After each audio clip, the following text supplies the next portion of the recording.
Pastor Schuyler with Bereanbaptist.church, bringing you Bible studies from the Gospel of Mark. We're going to be in Mark chapter 1, verses 40 through 45 today. That's a shorter passage, so let's just go ahead and read it, and we will dive right in.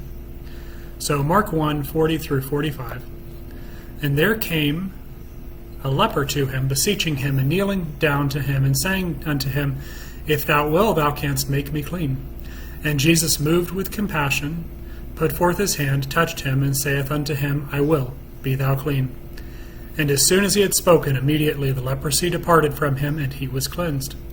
And he straightly charged him, and forthwith sent him away, and said unto him, See that thou say nothing to any man, but go thy way, show thyself to the priest, and offer for thy cleansing those things which Moses commanded for a testimony unto them. And he went out and began to publish it much, and blaze abroad the matter, insomuch that Jesus could no more openly enter the city, but was without in desert places, and they came to him from every quarter. So this is a fascinating little event. There's a lot going on here. We're not going to hit every point, but I want to leave you with something practical, something that will be helpful for you today. So this leper, oh, and there's the dog. Come here, girl. So the leper. In Bible times, broadly speaking, leprosy describes a series, or really any number of a large group of highly contagious illnesses that were gross, infectious, often deadly. People that had these sorts of illnesses, there was no cure according to the medical sciences that they had. I think we're just going to leave that in. Come here, girl. Come here. There's no cure according to the medical science. There's no cure according to the medical science they have at the time, and so they're really just looking to God for a cure. These people were outcasts. They had to live outside of the normal society. They couldn't work in the normal ways. They even had to wear a face covering. They had to wear something over their face and warn people that might approach that they were contagious. Sounds kind of familiar. So this leper comes to Jesus, approaches him, and the picture we get is that the leper gets close to Jesus, which is kind of not okay. You're not normally supposed to do that, but this guy's desperate. And he beseeches him, he asks him, he pleads with him, saying, If you will, you can make me clean. Now, throughout the narrative of the Old Testament, we have to remember these people lived steeped in the Old Testament. Throughout the narrative of the Old Testament, these leprosy diseases could only be cured by a direct act of God. They had medicine, they had all kinds of medicine, they had medical things that they did, but these were a category of diseases that nobody could cure. They understood them to be something that only God could help you with. And that's why he speaks of being made clean. This is much more than just a physical cure. And so this man, desperate in faith, comes to Jesus with this conviction that Jesus can help him. Let's see what happens when desperate people come to Jesus with a conviction that Jesus can help. Jesus, moved with compassion, put forth his hand and touched him, and said unto him, I will, be cleansed, be thou clean. Jesus, full of divinity, is also full of warm human compassion.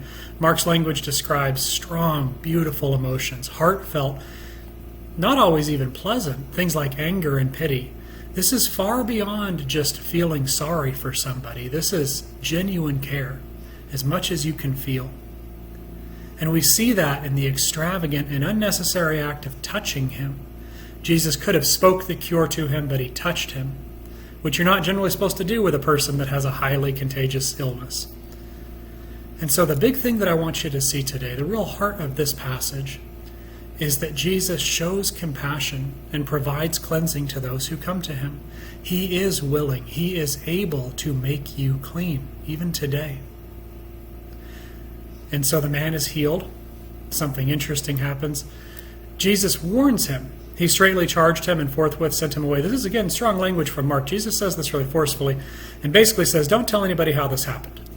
Go to the priests, show yourself to be cleansed, go through the rituals so that everybody knows that you're better, but don't tell anybody how this happened. Now, this is part of the thing that we've talked about the last several times. Jesus wants to remain low-key in certain ways. And especially with this. Everybody knows about him already. We saw he was going throughout all the synagogues, curing people and casting out demons. But that's not really an unusual or a terribly unusual thing at the time. There were a lot of people, sort of faith healer types, that were traveling around. And probably for the most part, those people were not actually doing anything good. But this is a different thing. This category of thing, curing a leper, is something that people understood only God could do. And so Jesus is not ready for people to understand this part of the ministry and what's going on. So he tells the man, don't say anything to anybody. Just go, show you that you've been cleansed, and get back to your life. But the man disobeys. Blazed abroad the matter means that he told everybody. He told everybody exactly what happened.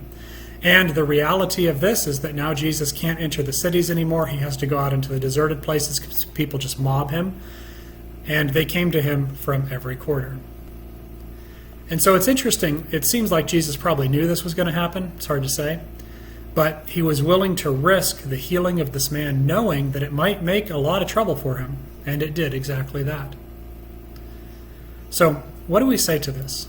This little event is a great microcosm of the gospel. Like the leper, we are unclean. We are unable to fellowship with God or his people because of the defilement of our sins. But Jesus is willing. He is full of pity and grace and power. He is able to make us clean. And not just to speak the cure from 1,000 miles away, he genuinely desires our cleansing and the restoration of fellowship. As he reached out and touched the leper, he can touch you today. Come to him and ask him for help.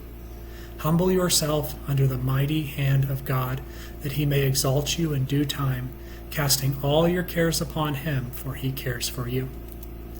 I hope that was helpful to you. I'm Pastor Schuyler with Berean Baptist Church. If this has been a blessing, please remember to share this with other people, to subscribe to our YouTube channel.